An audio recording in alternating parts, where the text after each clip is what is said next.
सबको जय मसीह की। मैं जतिन बब्बर और आप देख रहे हैं मसीह परिवार चैनल। जैसे कि आप सब जानते हैं कि मैं इस चैनल पे प्रभु के अलग अलग दासों की वीडियोस डालता हूं, तो अगर आपको हमारा चैनल अच्छा लगता है तो आप इस चैनल को ज़्यादा से ज़्यादा सब्सक्राइब जरूर करें, ताकि आप प्रभु के वचन को सुन सके। वीडियोस को ज़्यादा से ज़्यादा शेयर करें ताकि जिन लोगों तक वचन नहीं पहुंचा उन तक भी वचन पहुंच सके। सबको जय मसीह की। एक बार मैं आपसे दोबारा कहूँगा कि इस चैनल को सब्सक्राइब जरूर करें और वीडियोस को ज़्यादा से ज़्यादा शेयर करें। जय मसीह की। जब आपका फेथ हाई हो गया और आप एक दिशा में भागने लग गए, आप इमेजिन नहीं कर सकते आगे क्या रखा हुआ। परमेश्वर ने कहा दाऊद को, मैंने तुझे ये दिया, राज्य दिया, शाऊल का राज्य दिया, उसका परिवार दिया, और अगर ये थोड़ा था मैं अभी भी तेरे को बहुत कुछ देने वाला था। पर दाऊद को पता थी ये बात? उसको नहीं मालूम थी। उसको तो सिर्फ बैतशेबा की सुंदरता दिख रही थी उस टाइम। जब तक वो सीधा भागता रहा उसको ब्लेसिंग मिलती रही। जैसे ही उसने अपना मुंह टेढ़ा किया, लाइफ टेढ़ी हो गई। क्योंकि ये सारी हीलिंग, ये सारी डिलीवरेंस, ये प्रोफेसी, ये आत्मा की सामर्थ्य, ये डेमोन्स्ट्रेशन इसलिए है कि आप पवित्रता में आगे भाग सके। इसका मेन मकसद ये होना चाहिए। और जब आप भागना शुरू कर देते एक दिशा की ओर, दैट्स इट, मकसद पूरा होता है प्रभु का। क्योंकि उसके बाद अपने आप ऑटोमेटिकली परमेश्वर का किंगडम आपके लिए काम करना शुरू कर देते हैं। ऑटोमेटिकली आपकी फैमिली सेव हो जाती, ऑटोमेटिकली आपका फाइनेंस बढ़िया होना शुरू हो जाता है, क्योंकि आप उस दिशा में भागने लग जाते हैं। कोई नहीं कह सकता मैं प्रभु से प्यार करता हूं और जो अपना टाइथ ना देता हूं, जो बीज ना बोता हो, गरीबों की हेल्प ना करता, वो नहीं करता प्यार प्रभु से। झूठ बोल रहे हो। वो भी सीख रहे हैं, वो भी अभी वो भी कंफ्यूज्ड है, अभी भी वो सिस्टम को समझा नहीं है, अभी भी वो ये नहीं जानता कि जो आत्मिकता है, जो स्पिरिचुअल किंगडम है, जो राज्य है परमेश्वर का, वो किस रीति से काम करता है और किस तरह से आपको बढ़ाता है। हालेलुया। और जब ये समझ आती है और आप एक दिशा की ओर भागते चले जाते हैं, इसलिए जो बढ़ते चले जाते हैं वो बढ़ते ही चले जाते हैं। क्यों? उनको समझ आ गई है। जब शैंपू बनाने का फार्मूला आ गया तो चाहे एक ड्रम बनाओ तो चाहे 50 टैंकर बना दो, क्योंकि फॉर्मूला समझ आ गया। हां, समझ आई कि नहीं? जब आपको स्पिरिचुअल फॉर्मूला समझ आ गया कि ये फॉर्मूला है और ये तरीका है, उसके बाद आप कितना बढ़ना चाहते हैं ये आप पे निर्भर करता है। और इसीलिए जो लोग बढ़ना शुरू करते हैं वो फिर बढ़ते ही जाते हैं। लोग हैरान है कि इतनी ब्रांचेस अभी और आ रही हैं। एक नडाला, एक यूएस से। और सुनो, एक टाइम होगा जब हम एक साल में 5-5 हजार ब्रांचेस खोलेंगे। वो टाइम भी आ रहा है, लेकिन हमें क्या करना होगा? हमें एक ही दिशा में भागना होगा। आत्मिक चीजें आपकी हेल्प करती हैं। आत्मिक संगति, अनॉइंटेड संगति, गिफ्ट वाली संगति आपकी हेल्प करती है सीधा भागने के लिए। आमीन। जब आप प्रार्थना में बैठे प्रभु से अभिषेक मांगे, जब आप प्रार्थना में बैठे परमेश्वर से गैर भाषाओं को मांगे, वरदानों को मांगे, सामर्थ्य को मांगे, बुद्धि को मांगे। हालेलुया। और फिर क्या होगा? आप एक दिशा में भागना शुरू करेंगे, आपकी लाइफ मजबूत होगी, विश्वास मजबूत होगा, आप भागेंगे और किंगडम अपने आप काम करेगा। आप जब अमेरिका का ग्रीन कार्ड लेते हो तो आपको अलग अलग जगह चीजें अप्लाई करने की जरूरत नहीं पड़ती। वो सारा कुछ ग्रीन कार्ड के नीचे आ जाता है। वो सिस्टम सारा ऑटोमेटिकली काम करना शुरू कर देते हैं। अगर फ्री मेडिकल है तो उसके लिए अलग अप्लाई करने की जरूरत नहीं पड़ती। भाई साहब पेट दर्द कर रहा है, मुझे फ्री दवाई चाहिए। आप सिर्फ जाते हैं, अपना कार्ड दिखाते हैं, दवाई लेते हैं। आप अगर आपको नौकरी नहीं है तो सरकार इतने डॉलर आपको हफ्ते के फ्री देती है, तो आपको अप्लाई करने की जरूरत नहीं, सिर्फ जाना है और लेना है, उसके बाद वो पेंशन लग जाती। कितने मेरी बात समझ रहे हैं? सेम आत्मिक किंगडम है। जब आप एक चीज समझ जाते हैं और अपनी लाइन पकड़ लेते हैं, उसके बाद फिर आपको बार बार अप्लाई करने की जरूरत नहीं, आप चलते जाते हैं और किंगडम ऑटोमेटिकली आपके लिए काम करना शुरू कर देता है। आमीन। आप समझ रहे हैं इन बातों को कि नहीं? मूसा ने कहा मेरा काम आसान करने के लिए मुझे 70 लोग, परमेश्वर ने कहा दे, मैं तेरी आत्मा लेकर उनमें समवाऊंगा, वो तेरी तरह सोचेंगे, तेरी तरह कार्य करेंगे। पौलुस ने भी सेम कहा कि जब मैं आऊंगा तो तुम्हें वरदान दूंगा, तुम्हारे सिर पे हाथ रखूंगा, वरदान तुम्हारे अंदर जाएगा जिससे तुम स्थिर हो जाओ, स्टेरिज हो जाओ, टर्न रेजोल्यूटली, एक जगह भाग सको, दृढ़ता के साथ एक ही दिशा में भाग सको और परमेश्वर से इधर उधर ना हो सको। वो आपको इतना ब्लेस करने वाला है, आप दिशा एक पकड़ेंगे और भागेंगे, हर डिस्ट्रैक्शन, शैतान की योजना नाश हो जाए। हर एक योजना जो शैतान की है यीशु के लहू से आज नाश हो, होली गोस्ट फायर से नाश हो। परमेश्वर का रूह आपको छुए, आपके परिवार को छुए, आपकी चीजों को छुए, आपके घर को छुए, आपके लोगों को छुए। हर एक अंधकार की शक्ति श्रापित हो जो आपके पीछे लगी है। आपके दुश्मन आपके सामने हलीम किए जाएं, हम्बल किए जाएं यीशु मसीह के सामर्थ्य नाम में। आप बड़े परमेश्वर आपके साथ चले, आप आगे जाएं वो आगे जाए, आप पीछे मुड़े वो पीछे मुड़े, विश्वास से पीछे नहीं, दिशा में पीछे। आप जिस दिशा में जाएं उस दिशा में परमेश्वर आपके साथ जाए। यीशु मसीह के नाम में उसका आत्मा आपको गाइड करे, आपकी अगुवाई करे। हर एक शरीर की ताकत, हर एक वो ताकत जो प्रभु से दूर करते आपकी लाइफ से नाश हो यीशु मसीह के नाम में। आज से आपकी स्पिरिट ओपन हो जाए, आत्मिक आंखें ओपन हो जाए। आमीन। वो पौलुस ने बीमार को भी यही कहा कि मैं तुम्हें कोई वरदान दूं, तुम स्थिर हो जाओ। इसका मतलब वो हीलिंग होगी। उसने कहा गरीब को भी मैं तुम्हें वरदान दूं जिससे तुम क्या हो जाओ, स्थिर हो जाओ।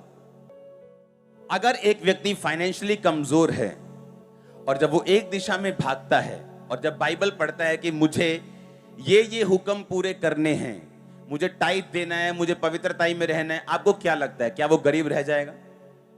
अगर एक बीमार जब अंगीकार करता है उसके कोड़े खाने से मैं चंगा हो चुका हूं, वो प्रार्थना करनी शुरू करता है और परमेश्वर के सारे नियमों को मानना शुरू करता है, क्या वो बीमार रह जाएगा? और जब वो चीजें काम करना शुरू करती हैं आपका विश्वास बढ़ता है। आप मेरी बात समझ रहे कि नहीं? लेकिन उसको बाइबल कहती है वर्क आउट, काम करो अपने उद्धार के बारे में। अपने आप कुछ नहीं होगा। आपकी कोई प्रॉब्लम है, क्या आपको पता है कि बाइबल में आपकी प्रॉब्लम का हल कहां लिखा है? पता है? कितनों को पता है? हाथ खड़ा करो। ये देखो, अगर किसी को बेबी चाहिए तो बाइबल में कहां वो वायदा है कि वो तुझे संतान देगा? मालूम ही नहीं। जब मुझे ये नहीं मालूम कि परमेश्वर कहता क्या है। परमेश्वर ने कहा अपना मुकदमा लड़ो, अपना प्रमाण दो। क्या कहा उसने?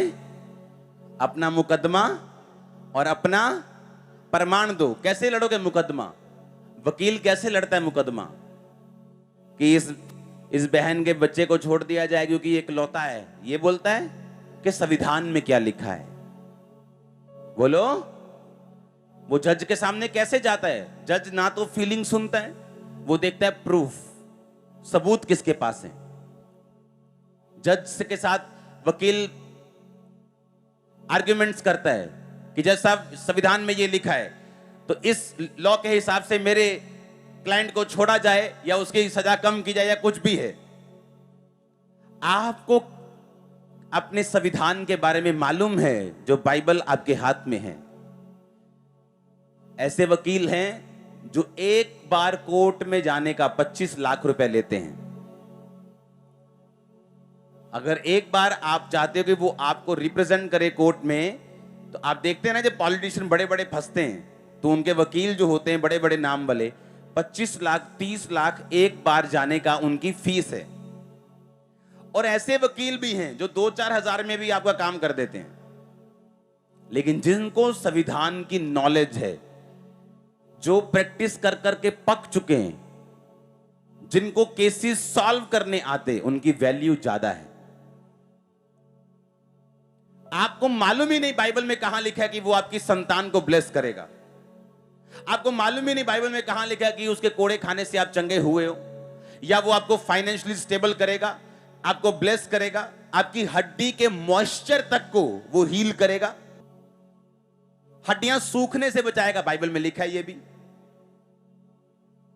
एक एक वर्ड लिखा है, लेकिन हमने ढूंढा ही नहीं, हमने कभी अपना मुकदमा लड़ा ही नहीं, हम कभी संविधान में गए नहीं। हमने बाइबल को ऐसी पुस्तक बना दिया जो एक रिलीजियस पुस्तक है, पर जिसमें से 2-4 शब्द कहीं से भी पढ़ लो परमेश्वर खुश हो जाएगा, हाजिरी लग जाएगी। इसका मतलब अभी तक हम अपनी पुरानी सोच से नहीं निकले, अभी तक हम अपनी पुरानी स्पिरिट से नहीं निकले।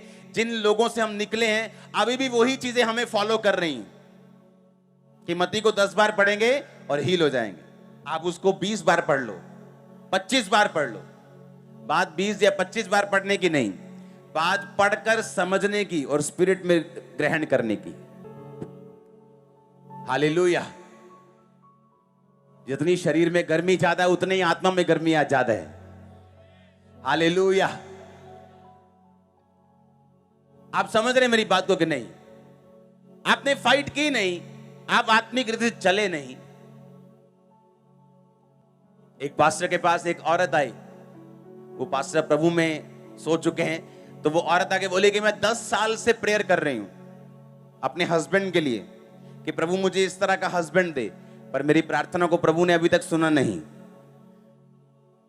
उसने कहा क्या, कैसा हस्बैंड चाहती है तू? उसने कहा अच्छा, अच्छे वाला, गुड हस्बैंड चाहिए।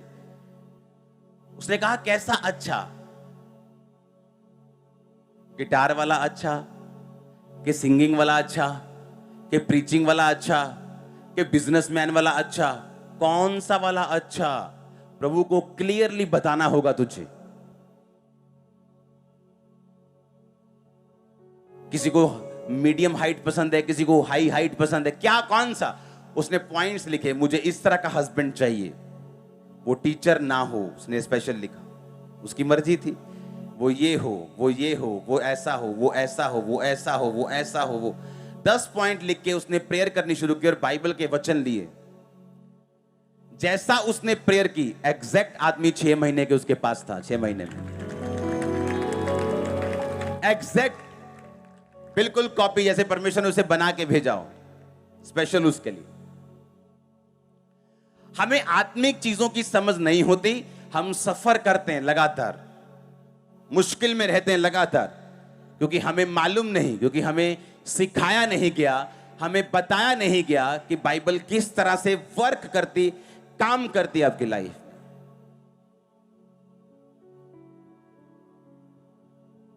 हालेलुया। जब एक बच्चा आपका जिद करता है, माता पिता क्या बोलते हैं? बहुत जिद्दी हो गया, बहुत बोल बोल के आप सत्यानाश कर लेते हो अपने घर का, बोल बोल के।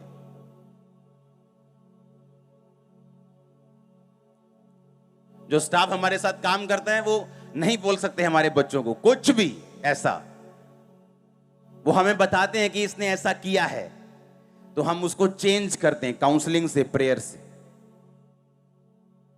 उसे वचन से समझाते हैं ये करना है, ये नहीं करना है।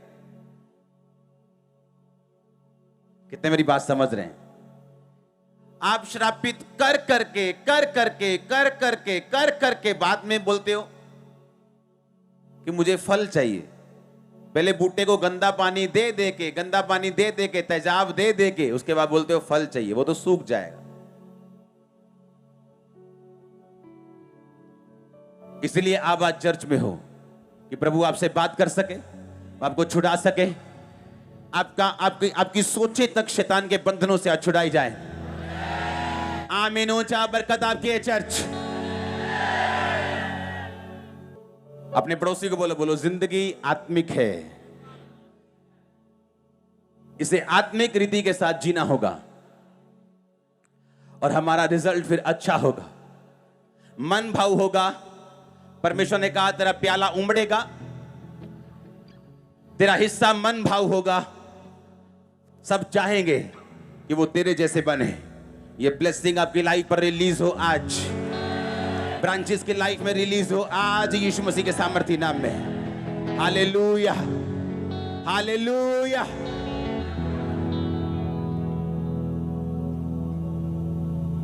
अपने पड़ोसी को बोलो आत्मिक बन, क्योंकि इसका रिजल्ट अच्छा है। आमीन। फिर से बोलो, पड़ोसी को बोलो आत्मिक बन, क्योंकि इसका रिजल्ट बिना खिंचाहट के है। मैं प्रभु को बोलता हूं कई बार कि प्रभु ऐसा वचन मुझे क्यों देता है जो पास्टर्स के लिए है, जो बड़े लोगों के लिए, बिलीवर। आपको नहीं मालूम कितने बिशप्स यहां बैठे हैं फ्यूचर के, कितने इवेंजलिस्ट बैठे हैं, कितने पास्टर्स बैठे हैं, कितने अपोस्टल्स वो यहीं बैठे हैं हमारे बीच में ही।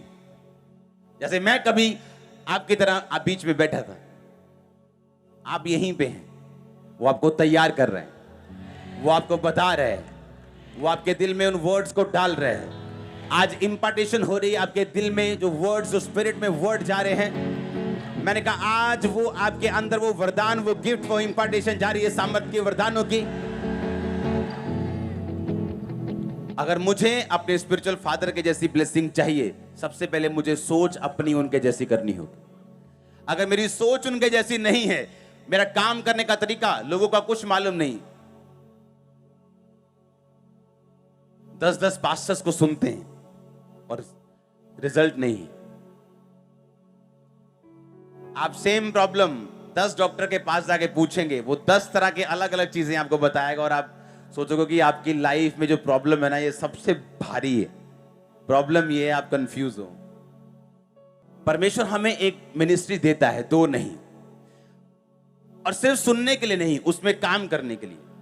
जब हम उस दर्शन में काम करने लगते हैं, जैसे इस दर्शन में अगर आप काम करेंगे, आप यहां सिर्फ काम नहीं कर रहे, आप सिर्फ बो नहीं रहे, आप किसी ना किसी ब्रांच को बना रहे हो, कहीं ना कहीं रूह को बचा रहे हो, कहीं ना कहीं कोई पोस्टर, कोई फ्लेक्स देखकर आपकी वजह से बच रहा है, कहीं ना कहीं परमेश्वर की बात हो रही, जो भी चर्च नहीं आता अभी भी परमेश्वर उससे बात कर रहा है आपकी वजह से। आप मेरी बात समझो ध्यान से। और जब आप एक ऐसे दर्शन में मिल जाते हैं, पौलुस कहता है कि जो लोग उसके दर्शन में उसके साथ थे, मकसद ये नहीं कि मेरी मिनिस्ट्री जो यहां पे होता है कहीं नहीं होता, ये सारी घमंड की बातें हैं। सुनो मेरी बात, एक विजन किस लिए, कि मुझे मालूम है कि ये दर्शन है और मुझे उस दर्शन में शामिल होना है। और जब आप शामिल होते हैं, वो ब्लेसिंग के हकदार बनते हैं। आप समझ रहे हैं? उस दर्शन में पौलुस ने कहा, अब मेरा परमेश्वर तुम्हारी हर एक घटी को महिमा सहित मसीह यीशु में पूरा करेगा। किन लोगों को? जिन्होंने पौलुस का साथ दिया था सुसमाचार को फैलाने के लिए, क्योंकि वो पौलुस के दर्शन में सहभागी हुए। पौलुस ने कहा परमेश्वर तुम्हारी घटी को पूरा करेगा, क्योंकि तुमने मेरे विजन को, जो प्रभु ने मुझे दिया है, उसको साथ लेके जाने में मेरी सहायता की है।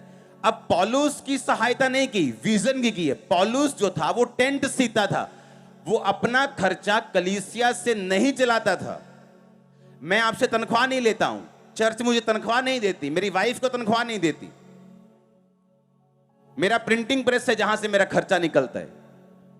जो आप बोल रहे हो वो किंगडम में जाता है, उसको 20 लोग गिनते हैं, 10 लोग बैंक भेजते हैं, 25-30 लोग खर्चने वाले हैं, 40 लोग चेक करने वाले हैं। यहां वो नहीं है कि आया थोड़ा इधर कर दिया, इधर इधर तो मुड़ के रेट पे आने वाली तू ले जा यार, तू ले जा यार, पाँच जा फटाफट। ऐसा कुछ नहीं यहां पे। आता एक एक रुपया गिनता, बैंक में जाता, पक्के में खर्चा होता है, चेक साइन करता हूं मैं, चेक करके एवरीथिंग कंट्रोल में। अब होता क्या है, जब आप राइट विजन में जुड़ जाते हैं और परमेश्वर का काम होना शुरू होता है, परमेश्वर देखता है कि मेरा काम किसकी वजह से हो रहा है, ये रूह बची किसकी वजह से बची। एक बंदा आया चर्च में, कहता मैं सुसाइड करने जा रहा था और मैंने आपका पोस्टर देखा। ऐसे कहीं गली गली नुक्कड़ में पी के पड़ा था और वहां पोस्टर लगा हुआ था। उसने कहा मैंने पोस्टर देखा कि ये क्या है, चलो चल के देखते हैं। 10 साल पहले की बात है, 8 साल 9 साल पहले की। चलो देखते हैं क्या है, मरना तो है ही। चर्च में आया, लाइफ चेंज हुई, नशा छोड़ा, आज अपने काम में बिजी है। कहां मरने वाला था। अब वो पोस्टर मैंने नहीं लगाया, मैंने आपको बोला, लगाया आपने। वो पैसा किसने दिया? कलीसिया ने। लगाया किसने? कलीसिया ने। तो परमेश्वर क्या देखता है कि मैं अपना रोल पूरा कर रहा हूं, हां, आप पूरा कर रहे हैं, हां, ब्लेसिंग मिलती है। आप देखते हैं मोस्टली जो चर्च के लोग हैं, जो आप अगर आप क्रिश्चियन देखेंगे तो बहुत ही ठंडे और बहुत ही निरुत्साहित लोग हैं। वो बहुत से लोगों से मैं मिलता हूं। पता है क्यों? ना तो उनकी मिनिस्ट्री उज्जवल है जहां वो जाते हैं, ना तो वो बोझ डालते हैं कि प्रभु का काम करो, पवित्रता में रहना है, प्रेयर में रहना है, फास्टिंग में रहो, प्रेयर में करो, ये करो, वो करो। ना तो वो बोझ डालते हैं और ना वो बोझ लेते हैं। और जब तक आप परमेश्वर का बोझ नहीं लेते, आप चक्करों में फंसे रहते हैं। आप उनसे मिलके देखो, अन्य जातियों से ज्यादा प्रॉब्लम्स उनको हैं। और इसीलिए जब वो अपने काम में जाते हैं, उनके भी वही प्रॉब्लम है, जो उनका साथी है उनकी उससे ज्यादा है, इनकी उनसे ज्यादा है। तो परमेश्वर का तो नाम कहीं ले ही नहीं सकते। तुम क्या बोलोगे कि परमेश्वर ने तुम्हारी लाइफ में क्या किया? तो प्रभु करेगा जब आप उस पर डिमांड करेंगे, जब आप परमेश्वर के राज्य में चलना शुरू होंगे, जब आपको समझ आनी शुरू होगी कि मेरा असली मकसद रूहों को बचाना और मिनिस्ट्री को सपोर्ट करना और विजन को सपोर्ट करना है और आत्मिक रीति से चलना है, तो सारी ब्लेसिंग मेरे पीछे पड़ के मुझे मिलेगी। आमीन। आपको अपना जो दिमाग है वो किंगडम माइंडेड राज्य के बारे में सोचना है। परमेश्वर के आपकी चारों दिशाओं में चारों चीजें, वो फाइनेंस, वो फैमिली, वो सेहत, स्पिरिचुअल लाइफ ब्लेस होंगे, ब्लेस ब्लेस ब्लेस होंगे, ब्लेस ब्लेस ब्लेस ब्लेस होंगे।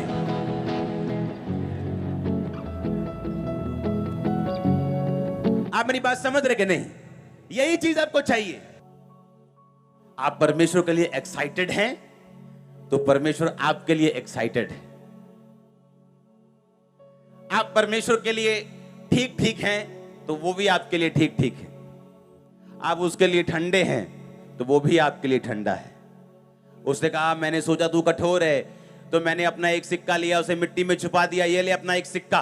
परमेश्वर ने कहा अगर तू मुझे कठोर समझता है तो मैं क्या हूं, अब इसको उठाओ और नरक में डाल दो।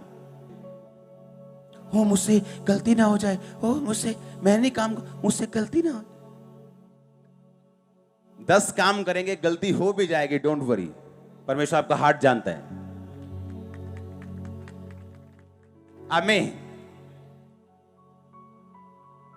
बैल के ना होने से गौशाला निर्मल रहती है, पर बैल के बल से अनाज की बढ़ती होती है।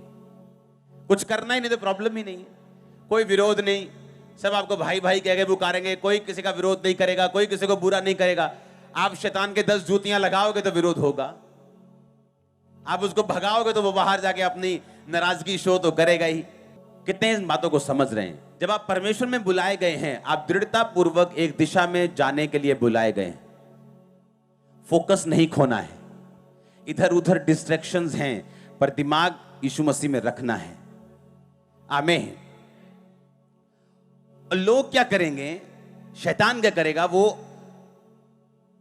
आपको नस पे हाथ रखेगा, दुखती रग पे, कि आप टप्पो तो ही। हाँ, एक बार मुझे फोन आया अभी कि एक व्यक्ति है, उसके साथ हमारा चल रहा था काफी, तो मतलब काम धंधा, तो उसका मैसेज आया कि ओ आपके, हमने कहा अभी हमको बस काम नहीं करना, अभी हम नेक्स्ट जा रहे हैं। उसने कहा ਤੁਹਾਡੇ ਹਲ ਤੇ 6.5 ਲੱਖ रुपया ਪਿਆ ही ਸਾਡਾ। हैं तू हर महीने कहा था, हर महीने तो पैसे ले रहा तू ना जी, 6.5 लाख पिया साडे हल। उसको लगता था कि इनको अरबापति है, केड़ा हिसाब होना है, 6.5 कह दो, एड़ा जानता है कुछ नहीं मिलेगा तो ना सही। मेरी टीम ने भाई खाते खोल लिए पूरे, फिर पूरा बताया, कहना नहीं नहीं ठीक है ठीक है ठीक है, कहता साहब कोई पैसा नहीं। सुनो, अगर हम वहीं हाइपर हो जाएं, हमें मालूम है अगर आप परमेश्वर का काम करने के लिए 6.5 लाख हमारी एक दिन की चैरिटी है। आपको मालूम, रोज लड़कियों की शादी करते हैं, आप कभी इंटरनेट पे नहीं देखते, हमने नहीं डालना इंटरनेट। एवरी डे लड़कियों की शादी होती है यहां फ्री, सारा राशन इमैनुअल स्टोर से जाता है, पूछ लो वहां के स्टाफ। एवरी डे मैं कह रहा हूं, रोज। तो अगर मुझे इतने लाखों की चैरिटी करनी है तो मुझे 2-4 लाख से क्या फर्क पड़ेगा। पर मैं आपको लोगों की सोच बता रहा हूं वो कैसी है, और ऐसे आपकी लाइफ में होगा। जैसे आप परमेश्वर में चलेंगे, आपको फालतू में लोग डिस्ट्रैक्ट करेंगे ताकि आप अपना फोकस छोड़ दो। शैतान को मालूम है अगर ये एक दिशा की ओर भागता गया, इसे कोई बंदा रोक नहीं पाएगा, कोई ताकत रोक नहीं पाएगी। आपका फोन आपके लिए एक बड़ी तगड़ी मुसीबत बन सकता है अगर आपको यूज करना नहीं आता। आप मेरी बात समझ रहे कि नहीं? जब फोकस नहीं होगा और गलत चीजों का इस्तेमाल होगा तो ही काम बिगड़ेगा, प्रभु का मकसद पूरा नहीं होगा। उसने हमें 2 मन होने के लिए नहीं बुलाया। परमेश्वर ने चाहा कि हम 40 दिन के सफर को 40 साल में करें, या 3 दिन के जंगल के सफर को हम 40 साल में करें। जंगल के सफर में जाना पड़ेगा, इजराइलियों की तरह, जीसस क्राइस्ट की तरह वो भी 40 दिन जंगलों में रहे। बाइबल कहती है वन पशुओं के साथ रहे, जब वो रोजे रखते रहे। वो जंगल पीरियड जो है, वो जो विल्डरनेस का टाइम है, वो हर विश्वासी को लेना पड़ेगा। पर वो 40 दिन का ही रहे तो अच्छा है, 40 साल का ना हो जाए। और 40 साल का करने वाला परमेश्वर नहीं है, अपने पाप, अपने गुनाह, अपने शरीर के काम थे। आप ब्लेस्ड हैं यीशु मसीह के नाम में।